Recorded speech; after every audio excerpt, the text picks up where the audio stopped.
But I just don't think, because of the power that's in this country, there are certain people that have the power that are still white supremacists. Absolutely.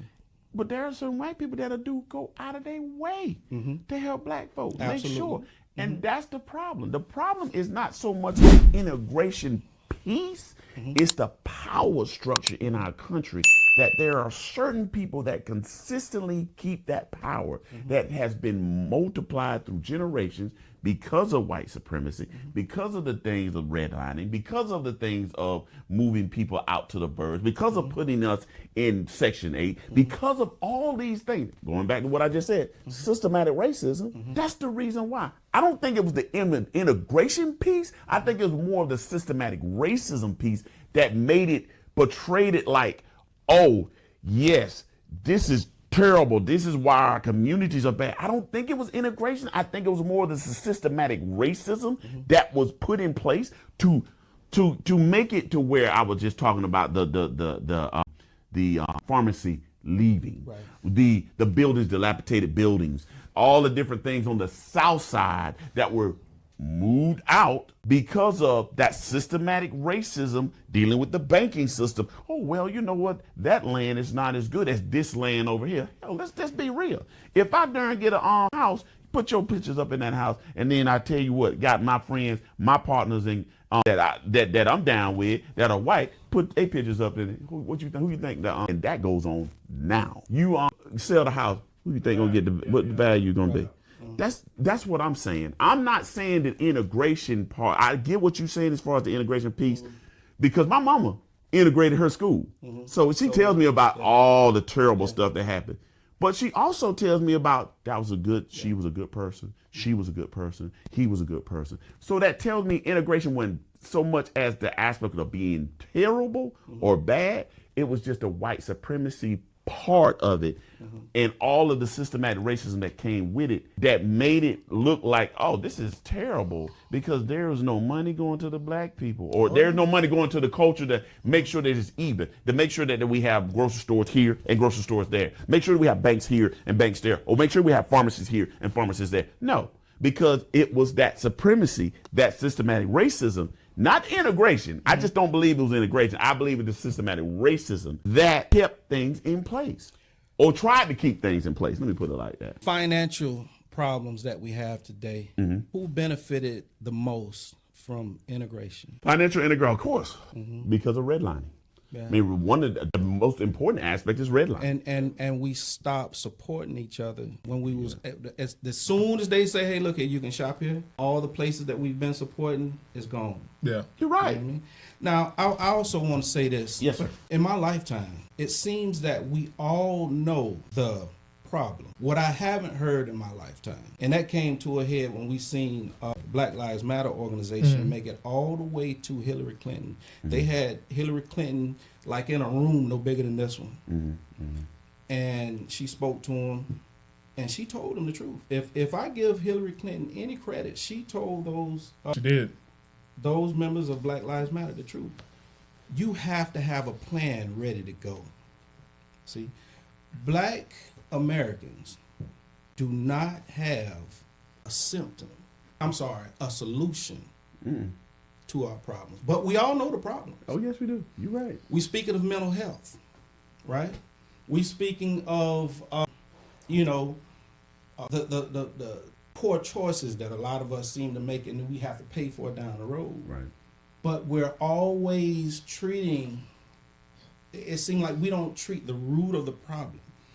And when you talk to a politician and when you talk to, your leaders or whatever, you got to come with something. What do you want? Right. You're absolutely right. You see what I'm saying? You can sit back and talk about all of the problems all day long, because it's a very large equation when you're talking about yes. the problems that we have. Right. But not one single, this is what we need to do. Let me ask you this. Come on. Are the problems moderate or extreme? It's depending. It actually is depending. Pick one. Out of any area of activity. For me, education is extreme. Okay. And you know why? The reason being is this.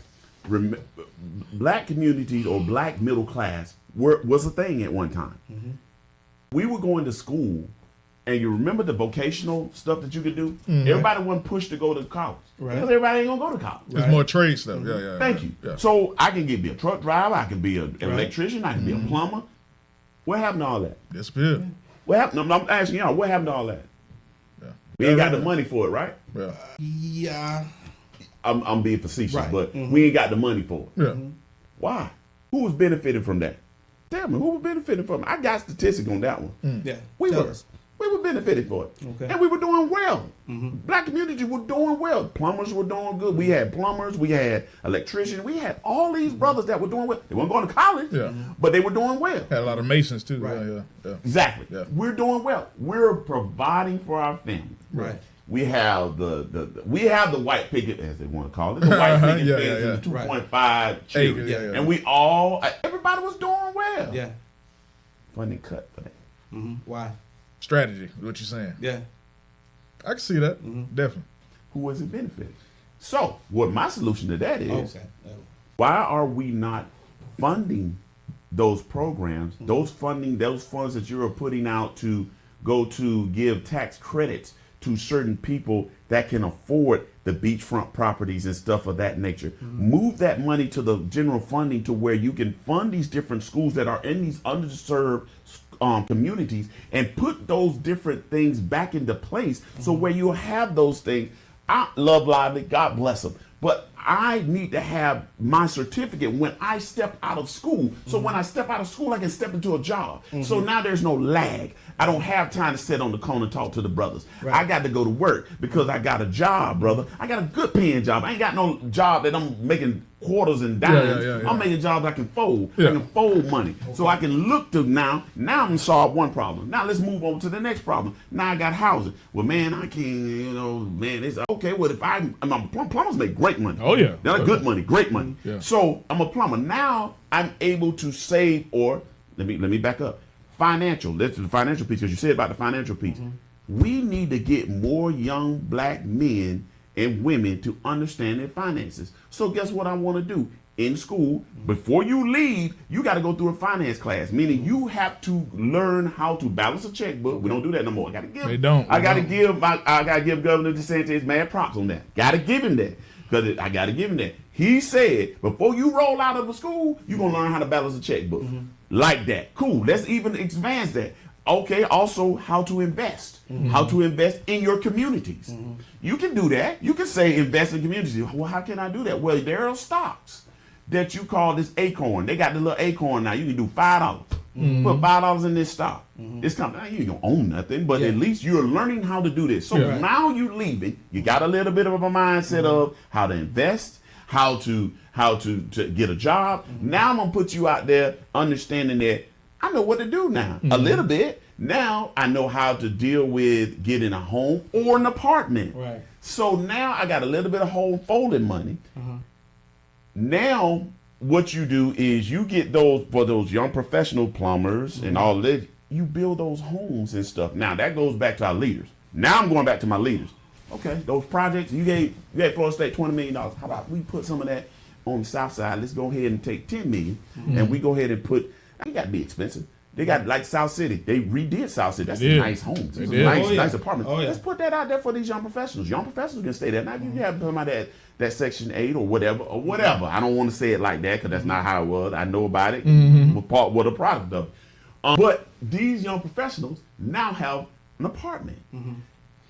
You consistently you got these young professionals who got jobs, who go a little bit about finance. Now they know how to put $5 on Acorn and this like this. Now I can get somebody, I can tell my leaders, I say, hey. When life switch to sports mode, hold it in the road. When you get so mad you can explode, hold it in the road. Bro, just stay focused on your goal. Don't let them crack the mold.